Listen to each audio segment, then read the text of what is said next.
Welcome, everyone. Welcome to the reparenting course as we are talking about the Stanislav Grof perinatal matrices. Okay, welcome to this wonderful module. Let's discuss the perinatal matrices and afterwards we're going to draw the neurographic version of the 4 quadrants of the perinatal matrices, okay?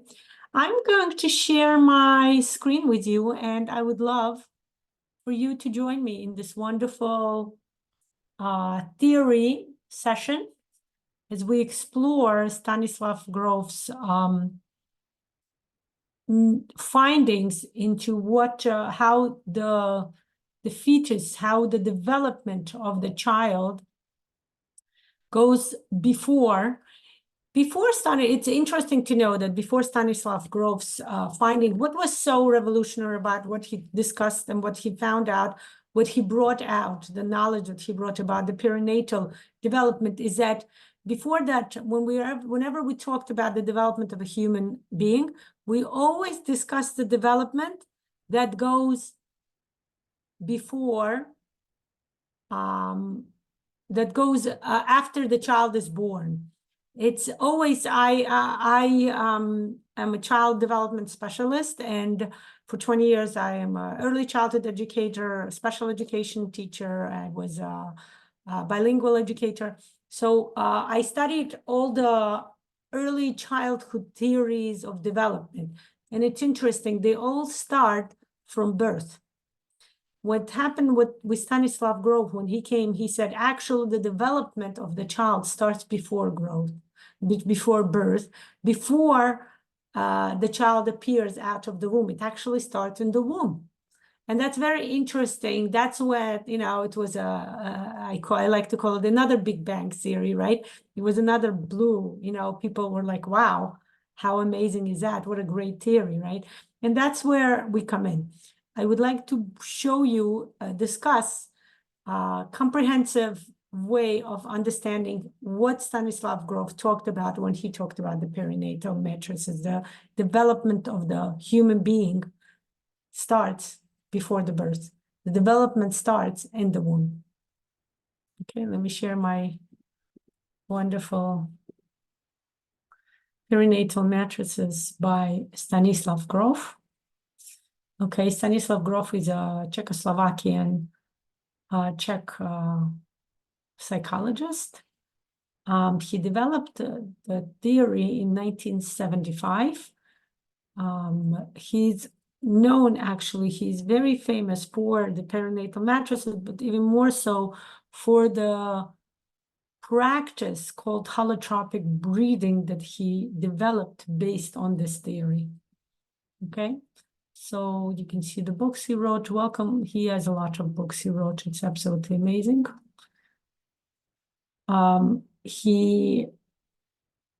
What he discussed in the perinatal matrices are 4 stages of development that occurs. 3 of them occur within the womb, and 1 is the experience after the birth.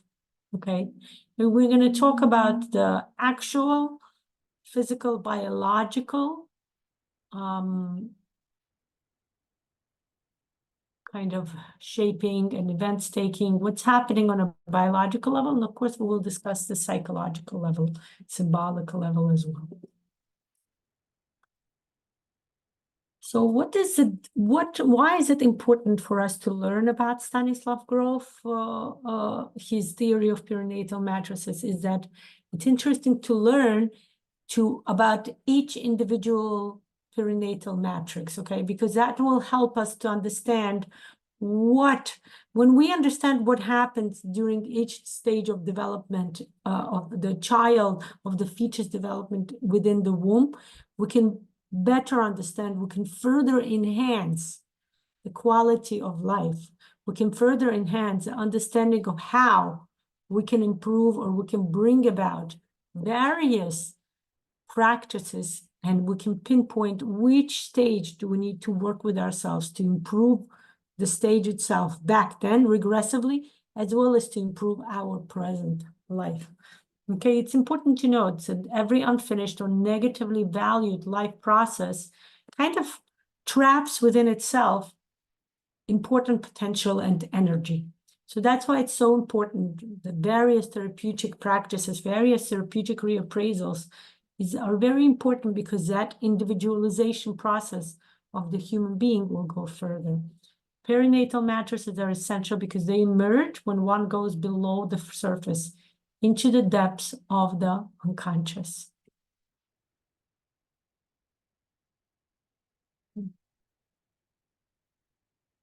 It's interesting, before, like I mentioned to you, that there is a developmental child development school was also only viewing the development of the child after the birth, okay? Of course, one of the major psychological influence was the Freudian view, right? Sigmund Freud, the Austrian-born psychologist and the founder of the psychoanalytical approach, he brought so many various theories that they all, and based on those theories, a lot of schools, a lot of fields, a lot of developments, including child developments within the field of psychology, went forth. So what Sigmund Freud, the important part based upon which Stanislav Grof decided to develop his perinatal matrices theory, was that Sigmund Freud said that newborn is a blank state, tabula rasa, that when the child is born, when the human being is born, it's completely blank. It has no preconceived notion. It has nothing. It's just empty. And Stanislav Grof's theory was that's not true. Let's discuss this further. Let's research this further, right? So that was interesting that before Stanislav Grof, that was a approach in therapeutic psychological fields, right?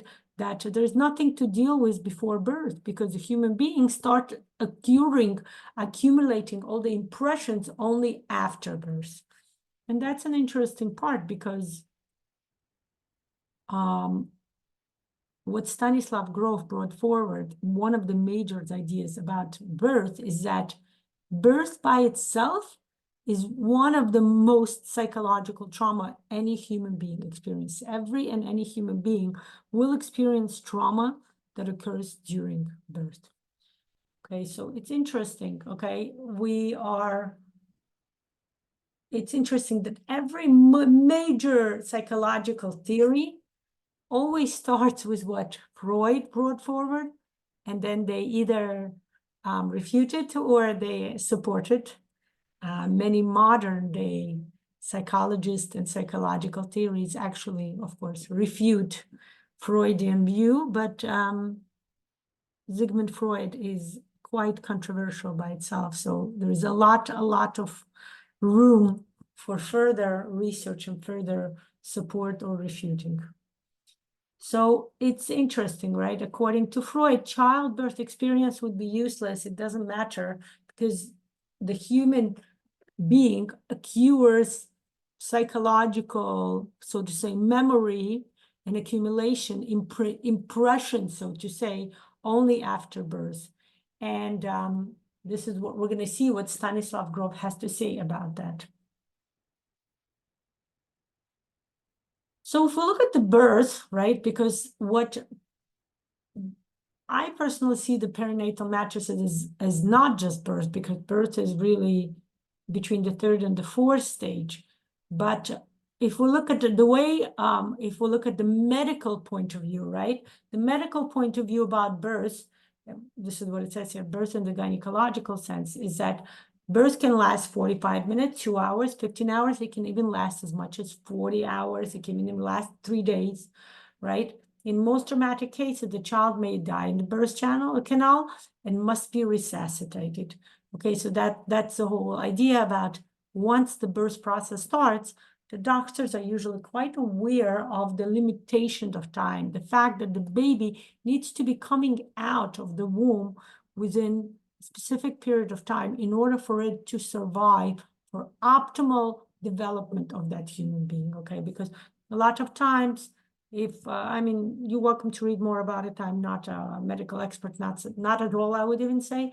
But the idea was that I did a lot of readings when I had my own children. So the idea is that once the birth process starts, especially if the water breaks, right, the amniotic fluid escapes, the child needs to come out. There is not a lot of oxygen for the child to breathe in, because again, before the birth process, the child is fully supported by the amniotic fluid and the umbilical cord through which it gets support, nutrients from the mother. Once the birth starts, there is a loss of support in the form of nutrients and of course oxygen, right? And that's why a lot of times doctors are in a rush to bring the baby out. That's why a lot of times there are emergency C-sections performed, because the baby needs to be out. And if biologically it doesn't go, because biologically, theoretically, optimally, every woman can give birth naturally without any doctor or any helper, maybe a midwife present, but not much more unnecessary intervention. Now, that doesn't always work out like that, because a lot of times the birth doesn't progress as well, right? The birth canal, the baby is not ready to go through the birth canal, it just doesn't move as fast, right? And there is a depletion of oxygen, which is why a lot of times tube suctions are used, or the use of C-section operations are performed to get the baby out, because this necessity of oxygen is very important for the further development of the human being, of the baby, of the child. Further on, a lot of times children get developmental delays. I worked with many children who got developmental delays because there were problems during birth. They weren't taken out on time. They weren't, basically they didn't get out in time. And as a result of lack of oxygen, the brain doesn't function as well. So that's something important to keep in mind, okay? It's important to note that in the gynecological medical sense, right, they supposedly, according to the medics, there shouldn't be any record of it in the memory. The child just goes. After the birth, the baby is put to the female breast immediately. Sometimes it's done later. Nowadays, they try to do it immediately. Again, the medical field, the OBGYN field has been improving, and has been proven by research that the baby should be put on the, skin to skin, so to say. We talked about it during the attachment theory. Should be put skin to skin on the mother right away, in order for this important psychological state of attachment to be developed within the child.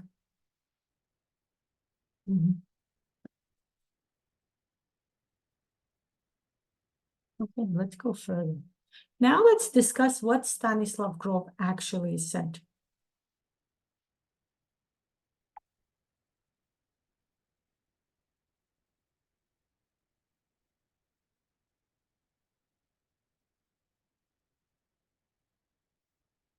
So what Stanislav Grof started saying, that the situation of perinatal, which means before natal, before the birth, before the natal refers to the birth, so perinatal refers to before the birth. There could be either satisfactory or unsatisfactory situation. Basically, right after the birth, called I think after the birth is called I'm trying to remember the name of it.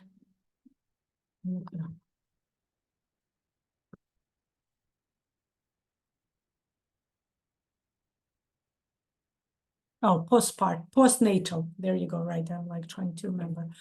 After the birth time, which is called postnatal, that's what I was discussing. It's very important for a baby to have a skin-on-skin bonding with the mother. Nowadays, they actually insist on the father also. And of course, the breastfeeding period plays an important role. But Stanislav Grof of emphasizes the role of birth, okay, the birth itself. He says the birth itself should play an important role. Okay, an emphasis on therapy should not be placed only on the postnatal period, which is what, like I said, the leading thought in the child development field was before Stanislav Grof. He started saying, no, we should pay a lot of attention to how the child was developing in the womb, and very important, on how the child proceeded during the birth, okay? So according to Stanislav Grof, various experiencing and re-experiencing during different stages of birth. He said that Stanislav Grof's model more and more realized that, as he explained, that it's very important to pay attention to this perinatal imprint. And that refers, of course, to the memory, to the impressions, psychological impressions that the baby would form while being in the womb and during the birth. It's interesting to note that the holotropic breathing that I discussed, I mentioned in the beginning, that was created by Stanislav Grof, is also known as rebirthing, the famous rebirthing experience, where people do the kind of breathing where you breathe very, very fast, and that puts you in a state of certain trance that will, according to the Stanislav Grof, it kind of resembles the trance, or the trance of a traumatic trance that the baby experiences while kind of going through the birth process. Okay, and he says that we actually carry those memories way after birth. We, according to him, he says that we are so traumatized by the birth experience that we carry that for a long, long period of time. Basically says all decisions we make in life are based on those 4 stages, on 3, I would say, because the 4th is life itself, is the 4th stage will be dependent, is a sequence of what happened in the previous 3 stages, which is 2 stages of birth process, and the very first stage, which refers to the 9-month in the womb, okay? And this is a quote by Stanislav Grof: birth in itself may represent a biological process that has not been completed. It also may be the primary traumatic experience of the human being in his life in general. I heard various leading psychologists saying that birth is the most traumatic experience that the human being experiences. That they say the human being may never get over fully. Although, again, with Stanislav Grof and many, many various other important practices that have been developed after holotropic breathing, we can work with it. Okay, we're going to actually attempt to work with it today, as we're going to use the NeuroGraphica method with the, as we're going to draw the quadrants, the 4 quadrants of the perinatal matrices. The transformative process, the growth, the expansion, the healing process, it will come to kind of recreate a new level of experience, which is basically the reason, like I mentioned before, the whole point of the reparenting course. I also was wondering, I'm thinking maybe I should rename it and call it Healing the Inner Child. Okay, healing, that was the original name I wanted to give the course, and I thought maybe reparenting to be better. Now I'm going back to thinking that Healing Inner Child would be probably the better name, because that's exactly what it is. Recreating this new level of experience so that we can reach new dimensions, okay? Because original trauma of birth is associated with some unpleasantness, some sorrowfulness, painful feelings, right? Because that's what the fetus experiences on both biological level, on the body level, and of course on the psychological level, because the brain, the consciousness does not wrap around what is happening, where am I going? The child doesn't understand, the fetus doesn't understand why does it have to change stages? Why does it have to go from this perfect world of living in the womb, which is like Grof brings a association, or the way to nickname it as a paradise. Why do we need to leave the paradise and be born into the unknown? And this is the interesting part, right? So it's interesting to note that within in the perinatal time, which is when the baby is in the womb, right? There's enough, at least in the beginning of the pregnancy, there is a lot of space in mother's belly. The fetus, the baby in the womb is called the fetus, floats weightlessly in the amniotic fluid. It is nourished. It is given food by the umbilical cord. And then it starts growing and become bigger and bigger and bigger. At which point it becomes so big that there is no space to grow. And this is where it becomes uncomfortable. Hence this picture I wanted to show you, okay? First it's growing, it's comfortable in the amniotic. Then it's, first Grof calls it the amniotic universe. Then it starts feeling the cosmic oppression. Then there's a struggle, death, but really it's the beginning of the birth. Notice the opening of the uterus, right?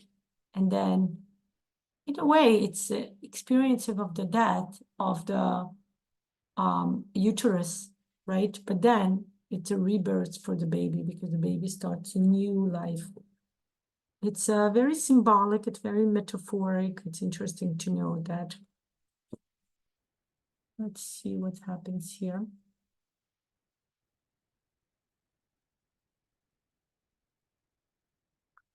Okay, and this is what happens, what Grof is saying. There is a dichotomy. Dichotomy means there is two different ways of viewing, two different opinions, two psychological states of mind. So there is a state of mind, there is security of the abdomen, because the fetus kind of understand on a very, very subconscious level that it's so good to live in here. I don't have to do anything. I don't have to worry about anything. I'm being fully, completely taken care of. And it versus the confinement of the uterus. But then as a fetus starts growing, starts having less physical space. It's overgrowing the space within the uterus. And that's where there is a pressure of suffering, right? It physically starts feeling that I don't have space. And this is where this pressure comes, that a change is necessary to create better living conditions for the fetus. Okay, again, we're talking about a very, very subconscious, and I would even say unconscious, but we're going to call it more deep subconscious process within the fetus's understanding of what might have happened. Because again, the fetus doesn't fully consciously understand why this change is occurring, that we call birth, right? So this transformational, so what Grof is saying, the reason for us to learn about it is because this transformational life cycle, we repeat over and over again throughout our whole life. Okay, if you start, the more, when you're going to learn this, you can look at your life and you can even identify certain areas where it happens more or less, where it's on and off. Okay.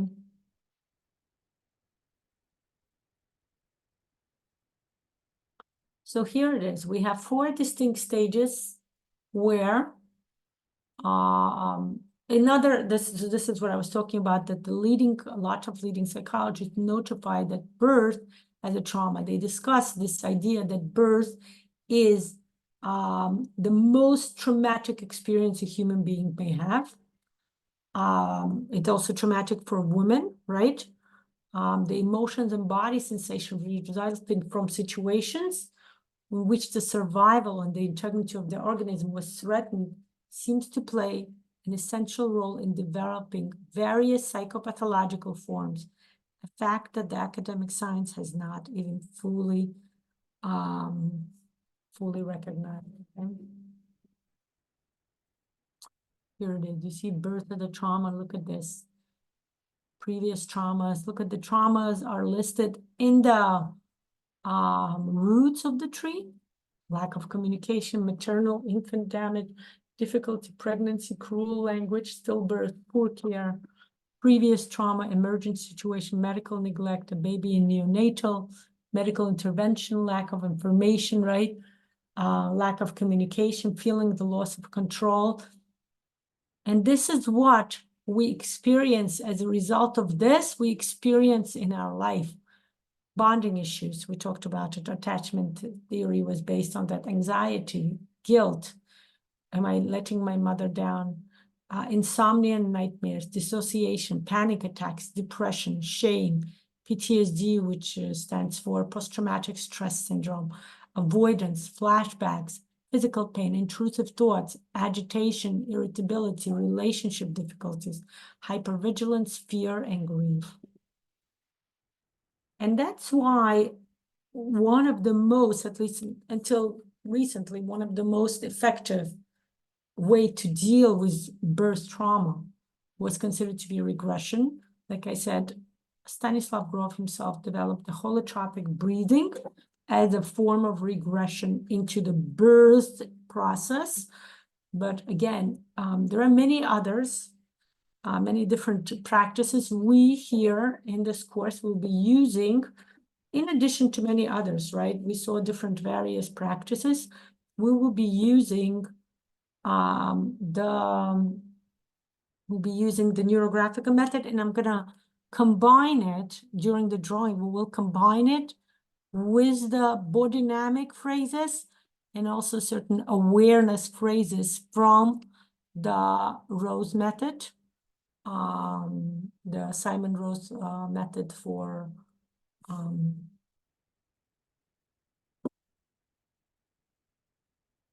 RPT. It's called rapid transformational therapy.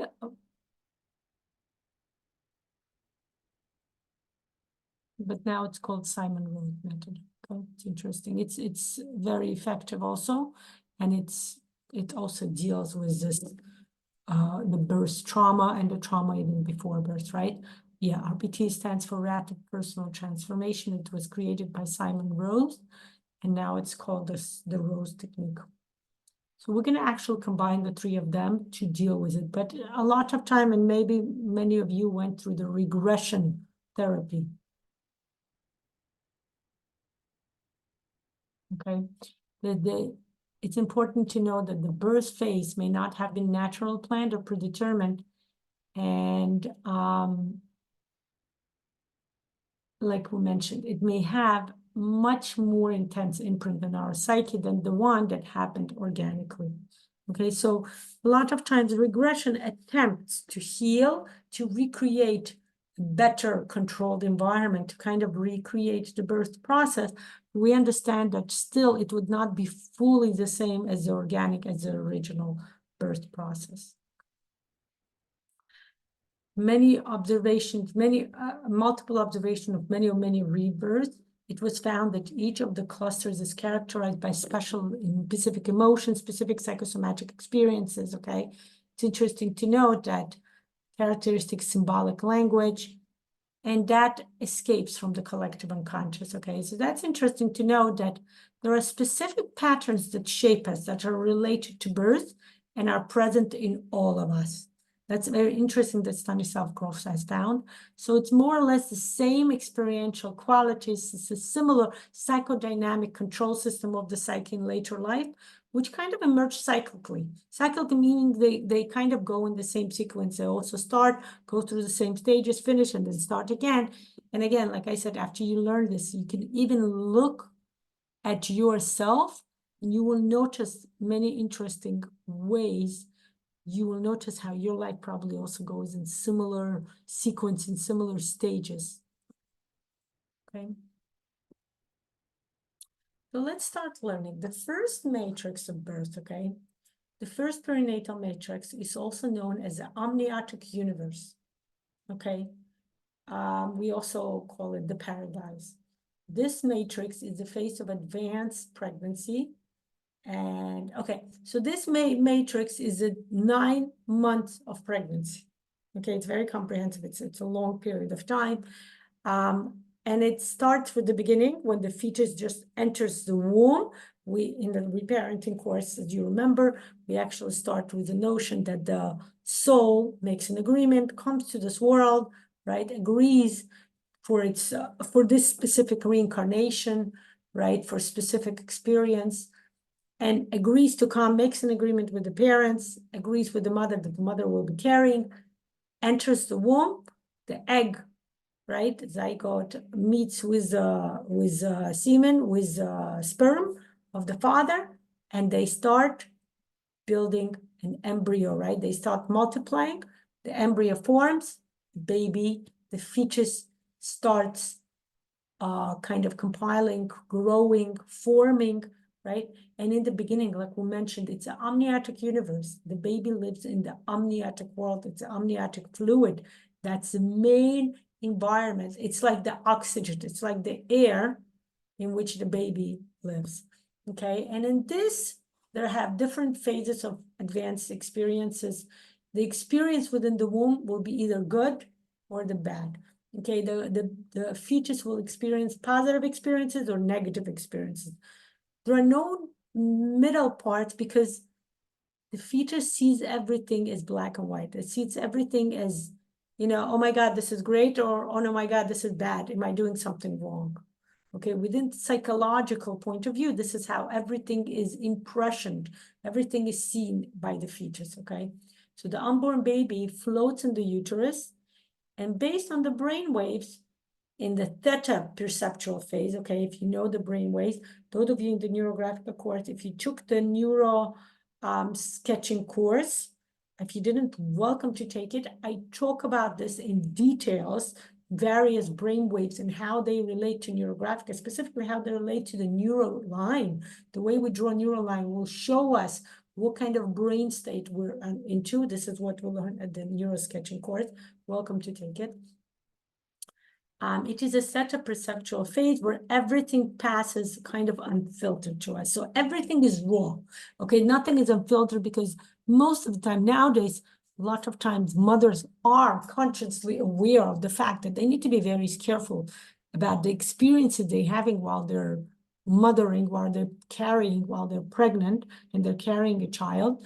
But before that, I guess 100, not 100, I would say 10, 20, 30, 40, 50 years ago, mothers were not as careful. Mothers were not as conscious about it.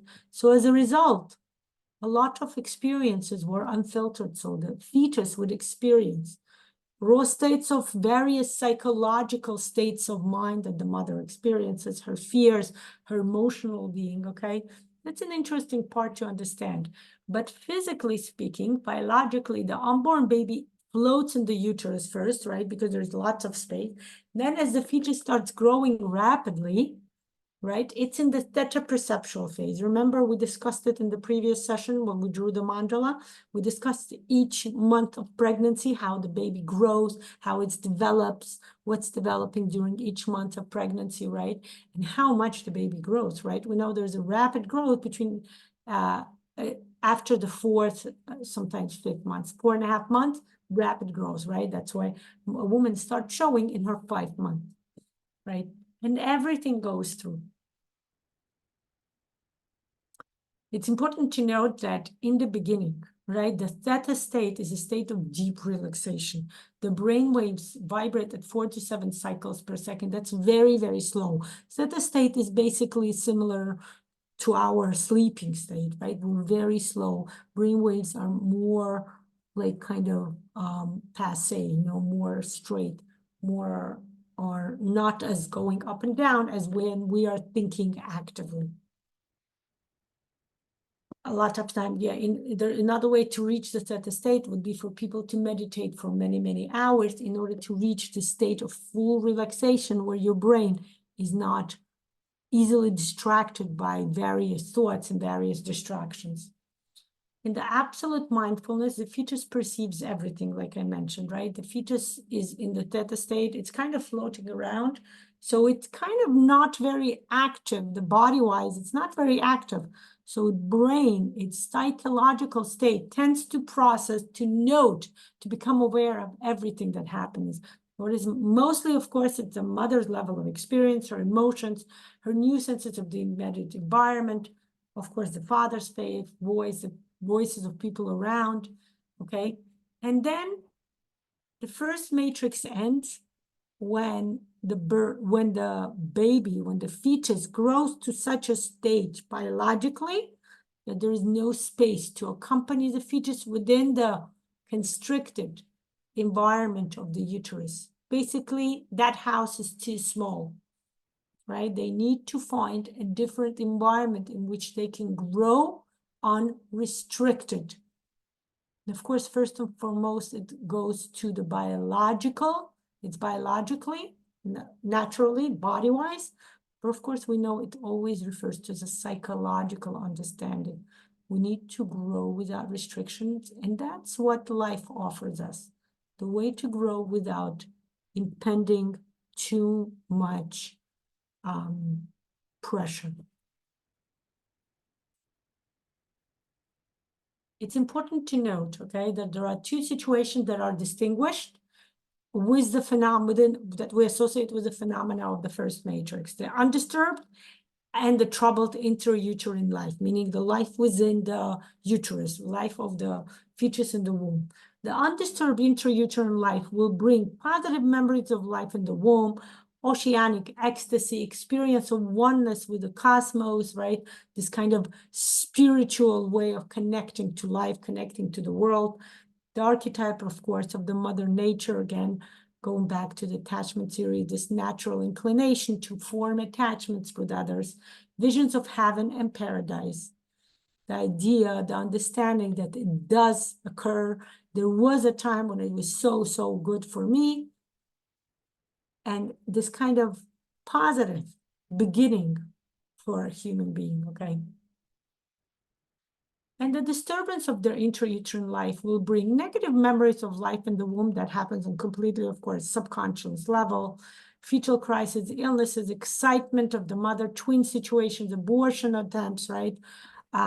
We talk about excitement of the mother. The opposite is also true with the mother. We're going to actually deal with it in the next session, where we're going to discuss various, I don't want to call pathological, but various instances where things didn't go in the optimal way, right? And one of them would be when the mother is not sure about how she can handle. She's not sure how to handle the fact that when she finds out she's pregnant, she's not sure if she's ready for this baby, if she can afford the baby, if she can handle the baby, if she will have, basically, to speak within the coaching words, if she has enough resources to bring the baby into the world, and she starts thinking, about abortion or about why is this happening to me? Why are you coming? Basically not very welcoming thoughts, sending not very welcoming signals to the baby. So the baby will get its first trauma of rejection, okay? Paranoid thinking comes, unpleasant bodily sensations such as hangovers, where the body is like constantly tired, constantly, this constant bouts of a lot of energy by a lot of time when the body feels no energy, the body feels extremely tired, getting to a lot of sleep and still not enough, or not getting enough sleep or not sleeping at all, but still having some kind of energy, but then everything falls through. So it's like this hangover, cold sensation and subtle spasms on the physical, biological level for the body, unpleasant tasting, some kind of disgust. Of course, the eating disorders are associated here. We know the anorexia, this inability to believe that you are worthy of being here, that you belong here, okay? And of course, bulimia, when the person eats and then kind of vomits because they believe that they don't deserve or they can't handle it. Okay, the feeling of being poisoned at all, if possible, if the mother has such a mother's, this is the cases of drug babies. I actually worked I worked a lot with drug babies when I did special education. When the mother is taking drugs, alcohol, she takes toxic substances during her pregnancy. And of course, the visions of various demons of different cultures of the world encounter malicious metaphysical forces. We're talking about, of course, spiritual.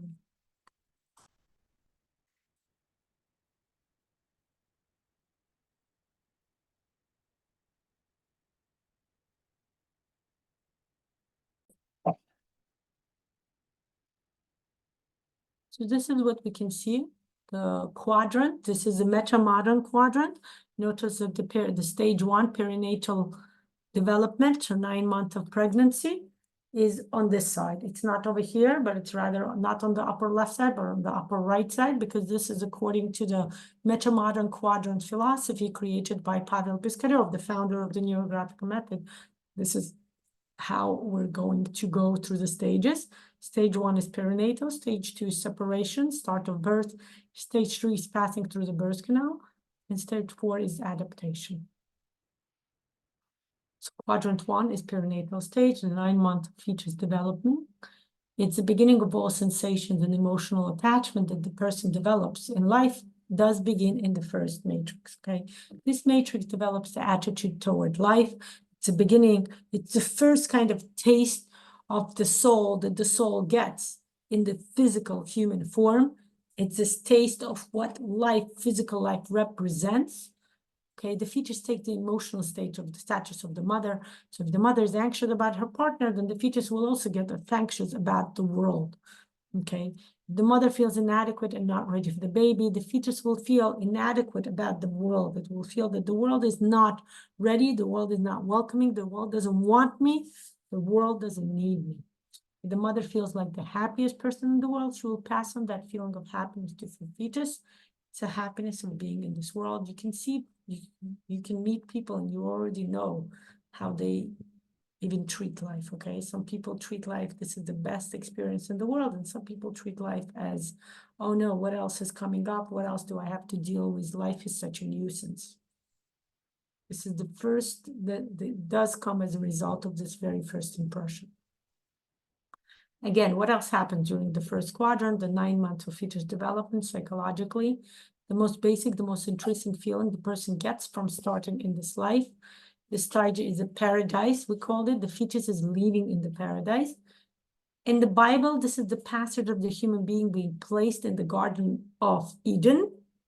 Another word for the paradise. Paradise is a paradis, the French word for the Garden of Eden. And everything is given and taken care of by the person in the stage. It's the heaven, it's the paradise, it's Gan Eden, as it's known in the Bible, in the Torah, and or in English, it's translated as a Garden of Eden. It's this place where everything is taken care of, right? It's like some people would call it the perfect vacation spot, right? It's each person's idea of happiness. We all have, again, talking about metaphorical understanding of the word, semantics, right? We understand happiness means different things to different people. Yeah. This is the stage where each individual gets the rest and the hub of creative ability, connection to the first quadrant, the creativity, development of creativity. In psychological life, this is the stage of the baby, human life development, right? The human, the human lifespan. It's a horizontal, laying down, sleeping is connected to this, just thinking about it. How does the baby is constantly in horizontal stage. And of course, graphically in NeuroGraphica, we also associate it with a horizontal line. Okay. This is the first matrix, the paradise, the baby is just, laissez-faire, not doing anything, not worrying about anything, just enjoying yourself, okay? Then comes the second matrix of birth, according to Grof. This is where its association with cosmic devouring and hopelessness. Second perinatal matrix is where it's connected to the first clinical stage of birth. This is where either the water breaks or the contraction starts, or both. Ideally, it should be both, right? The second basic matrix is a situation in which the birth process begins. Now, because it's quite uncomfortably tight, as we discussed physically wise in the womb. And on top of that, the uterus starts to contract. Basically, what happened to the uterus is it starts contracting, it starts shaking, right? Why does it shake? To give the message to the baby that it's time to move. This dynamic shaking of the womb actually brings, and this is a part of the holotropic breathing. I participated in one of them, and they put a very, very loud music where the drums go like this, very, very, very dramatic, very, what do you call that? Quick kind of tempo. quick going of the music, boom, boom, boom, boom, boom, boom, boom, boom, boom, you know, kind of African style, you know, like where it's where the heart what do you call it, the heartbeat goes also up with the drum beating, okay, and that puts you, like I mentioned before, in a certain trance. It's called a burst trance, okay. And the person is basically extremely excited. So that's kind of resembling the birth process, because what happened in the second stage is that the uterus starts kind of shaking. That's what contractions do to the baby. To the woman, of course, it's the person who's giving birth. It's a horrible, horrible pain.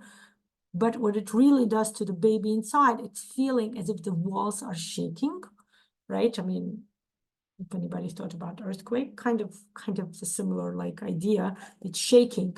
How do you deal with that? It's a very traumatic, stressful situation, okay? So on top of that, the uterus starts to contract, okay? The blood supply is partially cut off. So the uterus starts contracting. The blood supply, because like I said, if the amniotic fluid is off, if once the birth starts, the baby stops getting the nutrients through the umbilical cord, basically.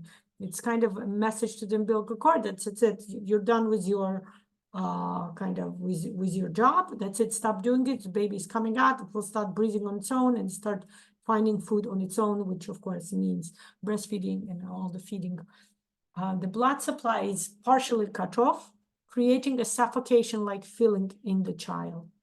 Okay, this amniotic fluid filling it out. This is what I was saying, that the child needs to be given oxygen, in the form of actual air. That's why a lot of times the doctors use either suctions or tubes or C-sections, okay? The cervix, the neck of the uterus, is not fully open. Remember that famous phrase, how open are you? How open is your cervix, right? So there is no full exit. So the fetus experiences this state of hopelessness, as if there is some kind of claustrophobic situation. A lot of people who feel claustrophobic, by the way, this is it. This is the stage where they felt this was the most psychologically traumatic area for them, which is why they feel claustrophobic after that. And they observed as a source of the so-called bad trips, okay? In various regression therapies, again, they can't get over the fact that they felt trapped, they felt claustrophobic, they felt catastrophic, they didn't know what to do. Again, hopeless. They feel hopeless, hopelessness. The state of hopelessness starts experiencing and re-experiencing further on. Okay, the phenomena is possible visions are devouring dangerous spiders, snakes, octopus, right? Again, this hopelessness, this as if something is sucking that life out of you, right? Being devoured represents a transition from freedom to life-threatening constriction. It can be compared reasonably well with the situation of a fetus being pressed into the mother's pelvic opening, okay? It's like trying to push the fetus back. That doesn't happen, cannot happen. It's not naturally possible. A violent physical and psychological suffering begins, a sensation of an unbearable and hopeless situation that will never end. That's why it feels like hopelessness, right? This unending loop of feeling trapped, of feeling catastrophic, traumatic, you know, like, I don't know what to do. This kind of freeze, you know, the whole freeze flight situation, so the freeze state turns on. Various visions of hell set in. Again, the idea of hell as it's brought in by the religion, by like Christianity, right? This kind of fire, or something horrible happening all the time without stop, right? Characterized by the feeling of being trapped or hopelessly imprisoned in a cage. Okay, in addition, there may be feelings of agonizing guilt and inferiority, feelings of futility, the absurdity of human existence. They're like, what's the point of living if life is so horrible? Okay, this is the second stage. Amniotic dark colors and pleasant physical phenomena such as pressure, palpitation, sensation of hot and cold, sweating, and shortness of breath are perceived. The symbolic counterpart to the fully developed first stage of delivery is the experience of hopelessness or hell. Okay. The person in question feels trapped, feels nightmare, like the world is a nightmare place, as if I'm constantly in a cage, there is no hope, subjected to incredible psychological and physical torment. The situation usually appears unbearable without end and hopeless. This emotion somatized quite individually on a physical level. Okay, again, going back, this is the second, over here, the second stage, the second quadrant, separation, the start of birth. Psychological, what's happening psychologically. This is the psychological state of a teenager. The stage is a preparation for separation and birth. The stage is short, up to 24 hours. This is the biblical story of expulsion from the Garden of Eden, right? When the human being is said, that's it, you didn't listen, you ate from the tree of knowledge. You are exposed, and the child, the human is like, in this state of horror and tremor and, oh no, what's going to happen to me? What am I to do? How will I survive outside of this Garden of Eden, right? The fetus doesn't want to leave the body. The fetus wants to stay in the paradise, but the body, this is the important part. Sometimes the child, the fetus will not consciously separate, or even subconscious, separate the mother with the body of the mother. It's the mother's biological, natural way for the uterus to contract and extract the baby. But the baby may psychologically associate with the mother and say, she doesn't want me. She wants to get rid of me.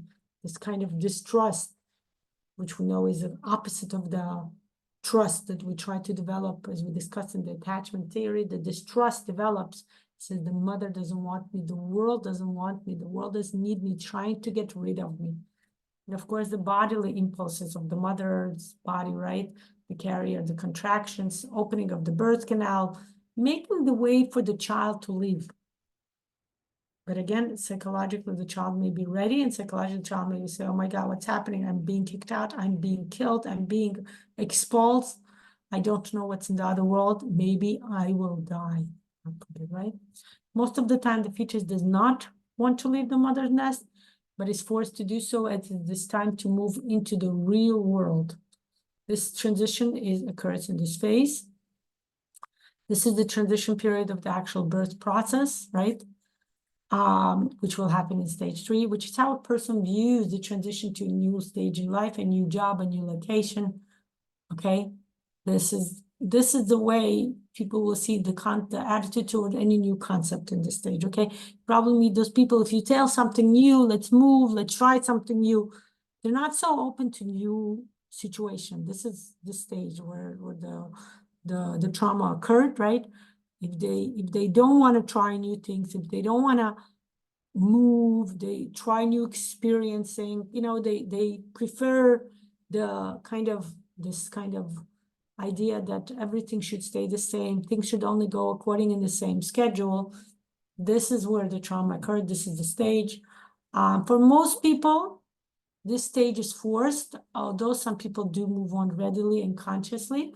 This is, again, association with the teenager stage in the human lifespan stages, the transition of going into adult life, right? Some teenagers are like, yeah, let's do it. I want to grow up.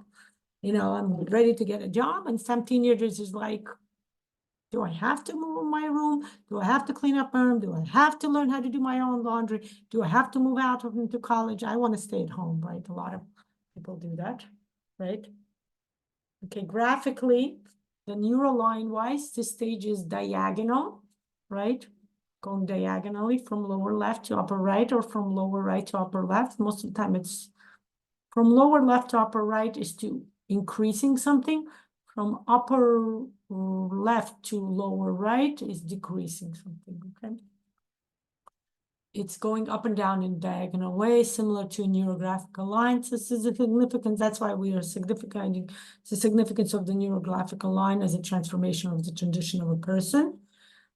Sitting up, biologically speaking, transition to the vertical position, but up and down by trial and error. For example, learning to walk up, learning, falling down, getting up, falling down. This is the graphical line, up, down, up, down, up, down. Okay, let's go further. This is the second matrix, right? It's kind of spiral, the new beginning.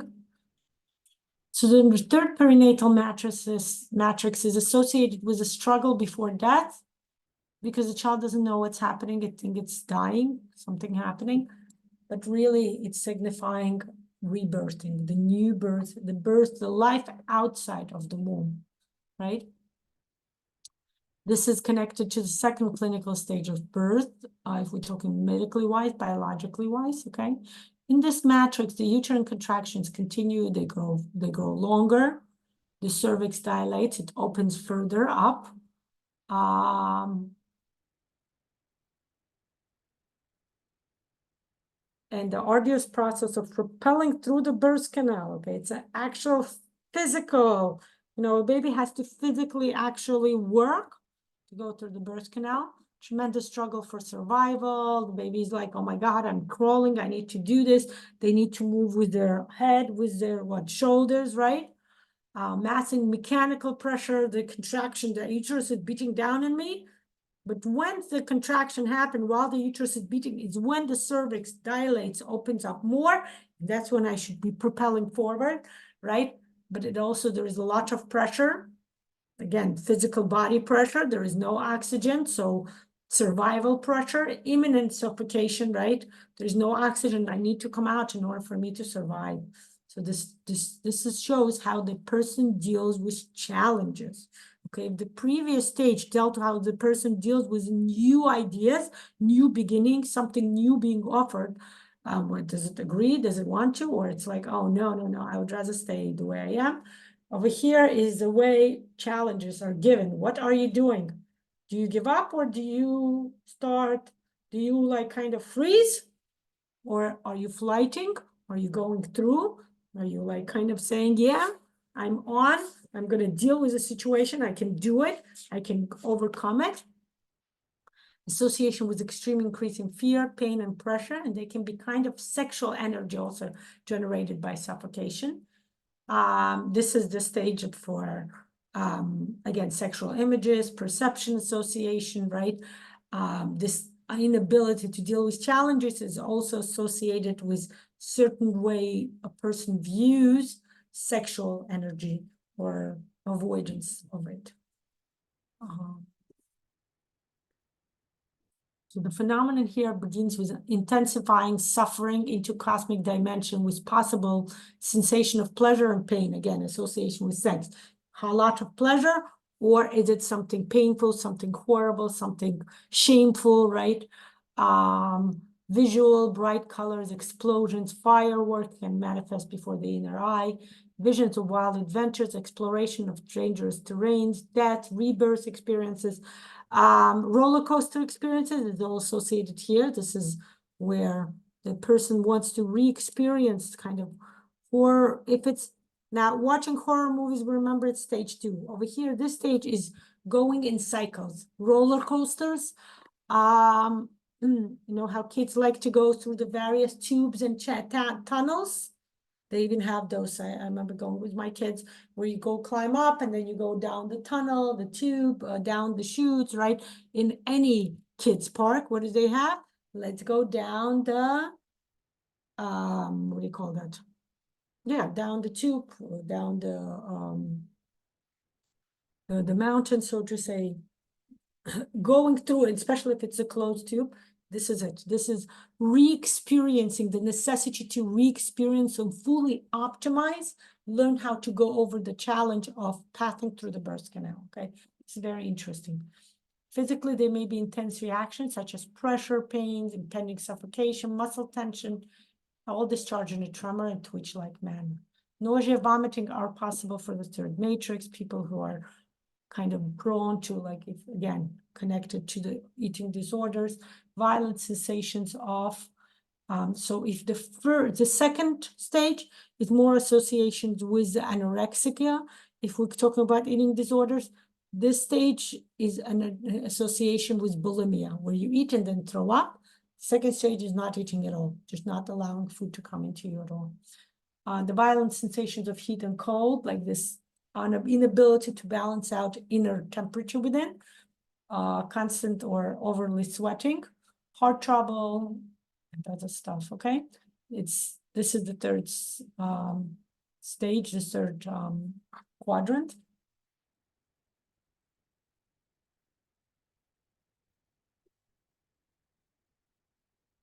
Okay. So psychologically speaking, this is about going into new life, the way of a hero, independence, personal development, not being dependent upon the mother, understanding that you can do it. Okay. Remember what we said, understanding that no, it's not the mother kicking you out. It's a way of life. It's a natural progression. Standing up, reaching up, struggling to reach something new, the way to go from complete bottom to top. This stage is the actual birth process, the passage through the birth canal. This is the struggle, the actual process of struggle. Sometimes the person gets stuck in the birth canal, and in the struggling, in the process of struggling, this is where all stories of constant struggle, you know, people like, you probably know, you always have that one friend who likes to talk about how much they're struggling, how much it's horrible, wherever they go, something bad happens to them. This is it. This is the part where this is their trauma comes from the third stage, struggling against evil, falling, failing, you know. This is about war, right? All those monarchs who like war. This is, they have a trauma in the third stage.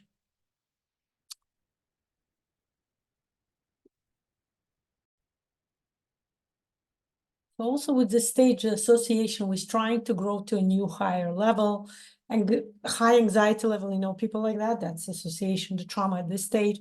Facing reality, various structures, limitations, finity, right? The idea of finities come here.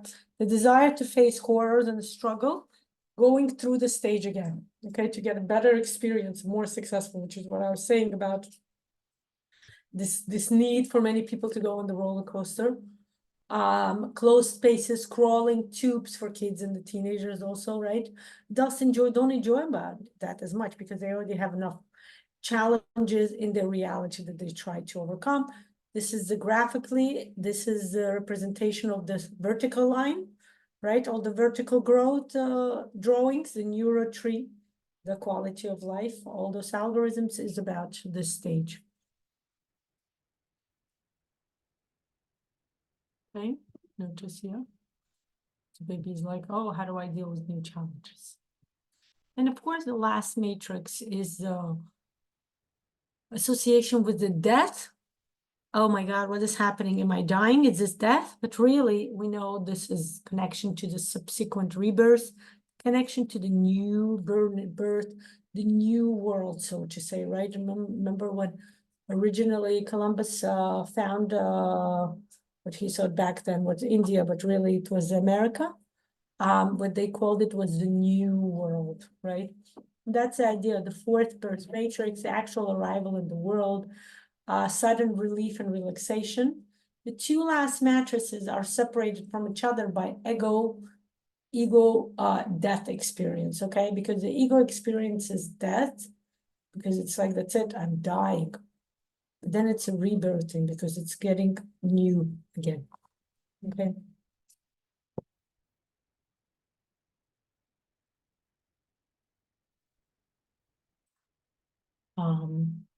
The symbolic representation of the final delivery stage is kind of a psycho-spiritual dying, a surrender to death followed by a rebirth experience. It signifies the end of the fierce struggle for survival that has taken place up to that point. Paradoxically, although only a small step separates the person from a great liberation, they may feel like they're about to face a catastrophe of enormous proportions. This encounter often leads to a desperate and determined struggle to bring the process to a halt at this point. The memory of birth is completed by the death and rebirth aspects. The phenomenon, again, associated with the fourth matrix is the sudden release of solid pressure characterizes in the fourth matrix because there's no pressure of physical pressure, no pressure of there is no oxygen, right? The baby comes out, the actual after birth, right? This is called adaptation, which refers to the life of a human being, right? After the birth.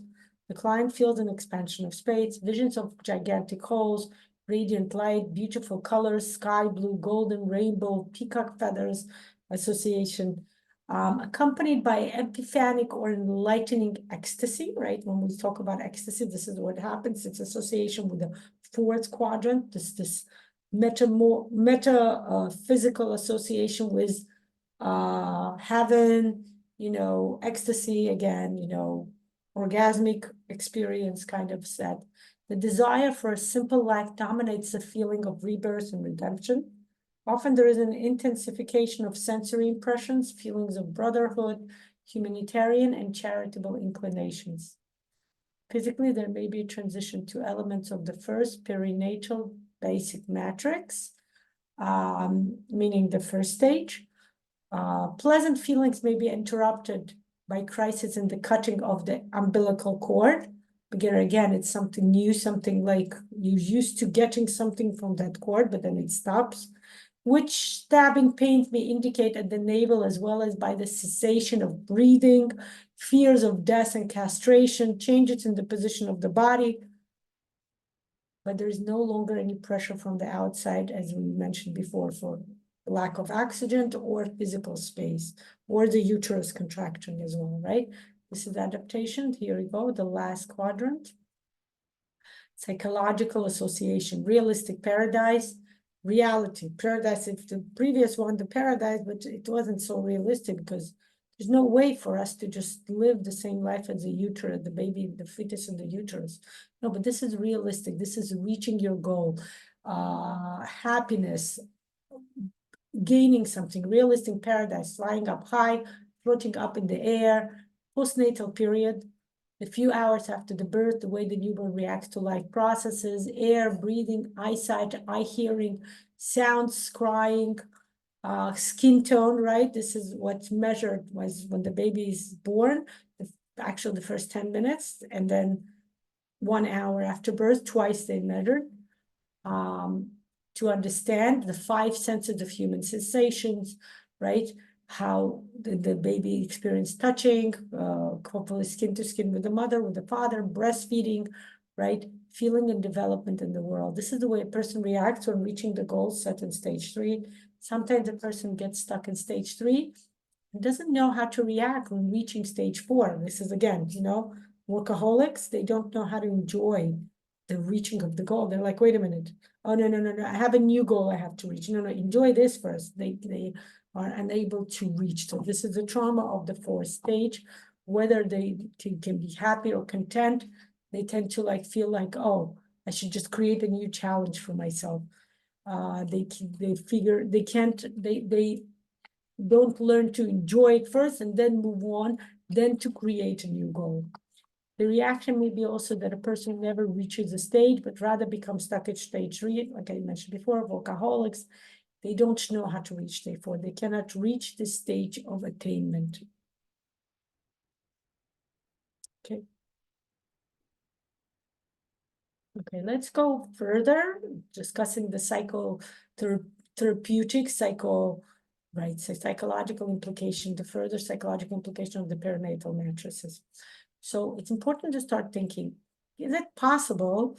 When Stanislav Grof came up with this, people started learning, studying, and it's been, again, he said this in 1975, so it became more popular in the 80s.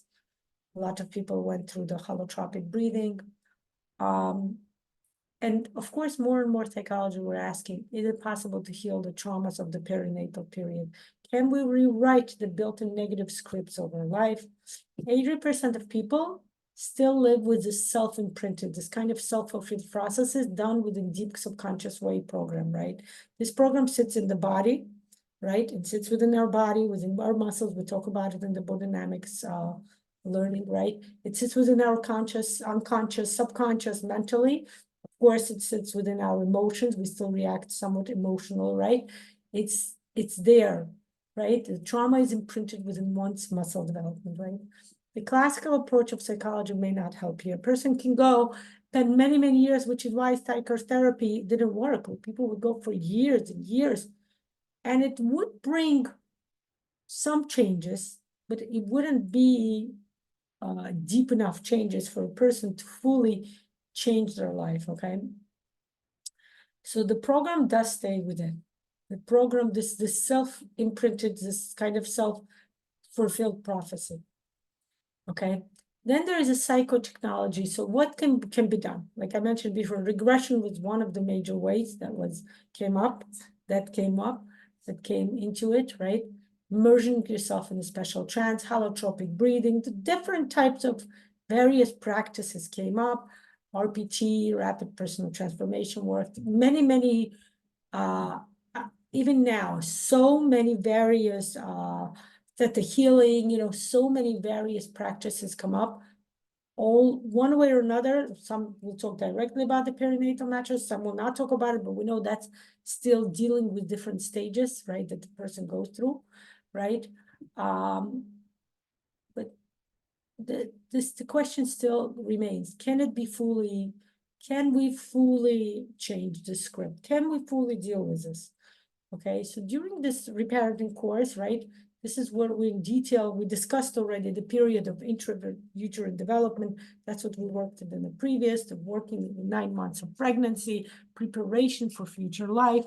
We gave ourselves phrases as we drew the mandala of me, myself, and I, right? And it's very interesting that there are some people who say it's not a big deal, who try to deny the importance of this period. But one way or another, we cannot fully deny that it does make a difference in the way we deal with life, the way we deal with challenges, the way we deal with something new coming into our life. How do we deal with new people? How do we deal with new? I'm reading a wonderful book now called Going Through Life Transitions. Amazing book. What's his name? I forgot the name of the author. Life in Transition is called. Brian Willis, I think. I have to look it up. You can look it up. It's called Life in Transitions. I bought it on Amazon. And it's exactly what it talks. It's a current book. It was made like a few years ago. It was actually typed up. He published it during the pandemic in the 20s. And it was so interesting to start noticing that people are still thinking about it. People are still figuring out, can we go through different stages of challenges, different stages of calling? How do we change? How do we deal with challenges? What is our attitude when we meet something new, when life calls with new beginning, new changes? How do we deal with that? So what we see is the impact of negative manifestation of perinatal trauma, misunderstanding of oneself, pathing through life, right? This is the negative implications of the perinatal matrices, okay? Misunderstanding ourselves when we cannot pass through life optimally, positively, right? Feeling of not being good enough, not feeling being needed, not significant, feeling of worthlessness, inability to act as necessary, right? When you need to do something, inability to defend oneself when boundaries are violated, not being able to even understand what my boundaries are, violating oneself boundaries, often violating other people's boundaries, associations with feelings of shame, guilt, anxiety, stiffness, and so much more. And this is what occurs in each matrix, right? The first matrix is connected, it's called the matrix of naivety, right? And this is about the life potential of a person, potential capabilities, the ability to adapt, desired children of the desired gender. This is when the child feels that they are desired, the child feels like their gender is a desire, that the parents are happy with the fact that they're a daughter or a son, a female or male. It's about for people who have healthy pregnancy with higher basic mental potential, right? So the healthy living of this matrix, people who went through this matrix optimally, positively, they have self-confidence, they're open to contact, and all is well with me and all is well with the world. People who go through the negative, who experience negative, who have traumatic experiences with this matrix, again, the first stage, the 9 months of fetus development, the 9 months of pregnancy, this is the feeling they get. Nobody wants me. I'm sick of this life. I can't relax. I'm not like that. I'm not like them. I'm not good enough. Anxiety and fears are off the charts, okay? All around. The second matrix is associated with the victim matrix, the period of contraction at the first clinical stage of labor. And it's connected to, on the optimal level, if you went through the stage in an optimal positive way, then your thinking is everything works out for me. I find my way out. I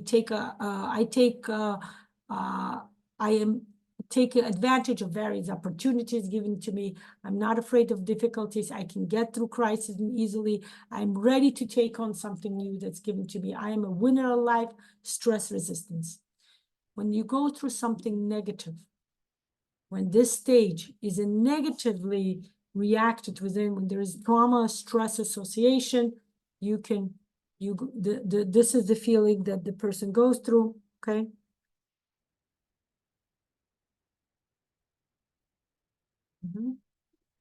It's about position of the victim. Life is about pain, no pain, no gain kind of thinking, right? There are no options. We must endure this association that life must be painful. Life must be struggling. Life must be a challenge only. Feeling trapped, feeling impatient, restlessness, inability to concentrate, inability to achieve results.